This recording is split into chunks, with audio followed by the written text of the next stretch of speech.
تو چونکہ درس حدیث کے سال جب اختتام ہو رہا تھا تو تفسیر کی نشست بھی آغاز ہوئی، تو دور تفسیر بھی 1988 سے ہے اور دور حدیث بھی 1988 سے ہے، قرآن و سنت دونوں ایک سال سے ہے۔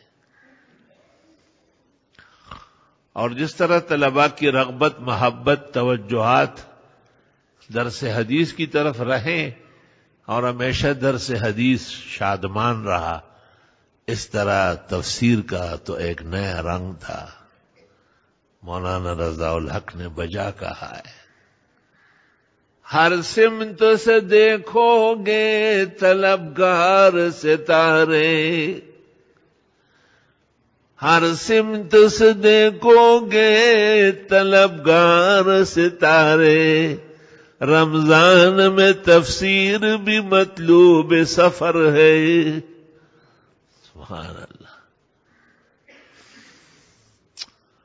او ترجمہ از نصف شعبان می شود اے دوستا، ذوق او ہرگز نیابد بلبلان در بوستا۔ الحمدللہ کوشش کی گئی کہ تفسیر سے پہلے حرمین کی حاضری ہو، اللہ سے اجازت بھی مانگی جائے، مدد مانگی جائے کہ ہمیں اپنی مرضیات، اپنی خوشنودی کے مطابق قرآن کی تعبیر اور اس کی تشریح و تفسیر کی توفیق مرحمت ہو، اور مفسرین، فقہائے دین، محدثین، ہمارے سابقین، سالفین، اساتذہ اور مشائخ، اخیار اور ابرار، ان کے خلاف سر منہ بال برابر نہ ہو، اور ہمیشہ ان کے امنگوں کے عین مطابق درس ہو۔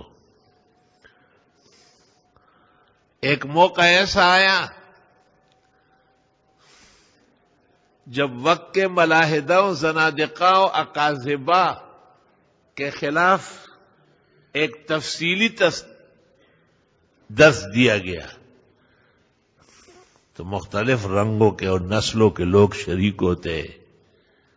ایک پرچی آئی اور اس پر لکھا ہوا تھا کہ صرف آپ بچ گئے اور آپ کے استاذ اور آپ کے چند شاگرد، باقی پوری امت کو آپ نے ڈبو دیا۔ اور یہ کس طرح درس دیتے، رمضان کا مہینہ ہے، روزے کا ماحول ہے، مسجد کی فضا ہے۔ میں نے مختصر جواب اس پرچی کا دے دیا کہ ہم قرآن و سنت کی روشنی میں جس کو حق جانتے ہیں اس کی حمایت کرتے ہیں، اور جس کو غلط جانتے ہیں اس کا رد کرتے ہیں، اس سے قطع نظر کہ کوئی خوش ہو یا نہ خوش۔ اپنے بھی خفا مجھ سے ہے بیگانہ بنا خوش، میں زہر ہلاہل کو کبھی کہہ نہ سکا قند۔ لیکن شاید سوال کا وزن زیادہ تھا اور میرا جواب اس کے مقابلے میں مختصر یا عاجزانہ اور فقیرانہ تھا۔ چنانچہ جب درس ختم ہوا اور معمول کے مطابق 12-1 بجے آخری نشست سے فراغ کے بعد نماز ظہر ہمارے ہاں اکثر سنت اور فقہ کے مطابق قدرے مؤخر ہوتی ہے، اس درمیان میں 15-20 منٹ، آدھا گھنٹہ آرام ہوتا ہے۔ تو میں نے خواب دیکھا کہ یہ سامنے میدان جو ہے، یہاں ایک بہت بڑا درخت ہے اور اس کے نیچے ایک ہی ہستی کڑی ہے، اور ایک بڑا ڈنڈا، جیسے جمعے کے لیے میں لاتا ہوں ایسے ڈنڈا ہاتھ میں ہے۔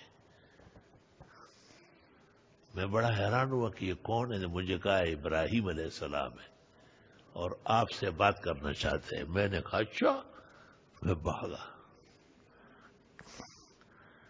تو جیسے میں قریب گیا میں نے کہا السلام علیکم، تو حضرت نے کہا آپ بات سنو، یہی حال ہمارے پیغمبروں کا تھا، ہم جب حق بیان کرتے تھے تو ہر طرف سے آوازیں اٹھتی تھی، لیکن ہم نے کبھی بھی ان سے خوف محسوس نہیں کیا، اور ہم اللہ کی ذات پر بھروسہ کر کے توحید اور توکل کو بیان کرتے تھے۔ اس کے بعد روشنی پیدا ہو جاتی تھی، اور اگر یہی حال ہو تو آپ ہمارے ساتھ رہیں گے، اور اگر آپ نے کسی سوال اور پرچی کا خوف محسوس کیا تو آپ ہمارے صف سے نکل، میں نے کہا آپ دعا فرمائیں کہ مجھے استقامت ملے، میں ایسی کی طرح رہنا چاہتا ہوں۔